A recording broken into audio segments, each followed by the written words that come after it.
and some conjunctions with meaning and example sentences in Urdu. Conjunction वो होते हैं जो दो जुमलों को आपस में जोड़ने या उन्हें मायने देने में मददगार साबित होते हैं. फॉर एग्जाम्पल, एंड इसकी उर्दू की मीनिंग है और. एग्जाम्पल सेंटेंस है, I am a student and she is a teacher. मैं एक तालिबे इल्म हूँ और वो एक उस्ताद है. बट जिसकी उर्दू मीनिंग है लेकिन. She is right but no one would believe her. वो सही है लेकिन कोई भी उस पर यकीन नहीं करेगा.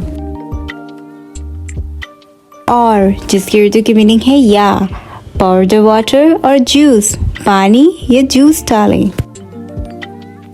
नीदर ना तो. Neither she live there. ना तो वो यहाँ रहती है. नॉर ना ही. Nor I live with her. ना ही मैं उसके साथ रहता हूँ. सो तो. So this is a story. तो ये उसकी कहानी है. Yet still फिर भी, अभी तक. She is yet still hopeful for best. वो अभी तक बेहतरीन के लिए पूरी उम्मीद है.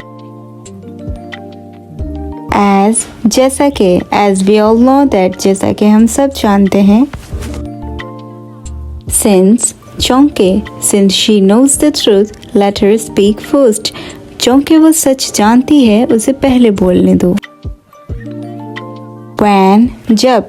When I was in the market, he called me. जब मैं बाजार में था तो उसने मुझे बुलाया. Whenever जब भी. Whenever Aunt Hira comes, she always brings sweets for me. खाला हिरा जब भी आती है मेरे लिए हमेशा मिठाई लाती हैं. While जबकि. He was in the room while I told her to be ready. वो कमरे में था जब मैंने उसे तैयार रहने को कहा. If अगर. If I gave you her number, she'd be angry. अगर मैंने तुम्हें उसका नंबर दिया तो वो नाराज हो जाएगी. Not only ना सिर्फ. I am not only her mom, but her best friend actually. मैं ना सिर्फ उसकी अम्मी हूँ बल्कि उसकी पक्की दोस्त भी हूँ. Then फिर. And then we left the party. और फिर हमने पार्टी छोड़ दी.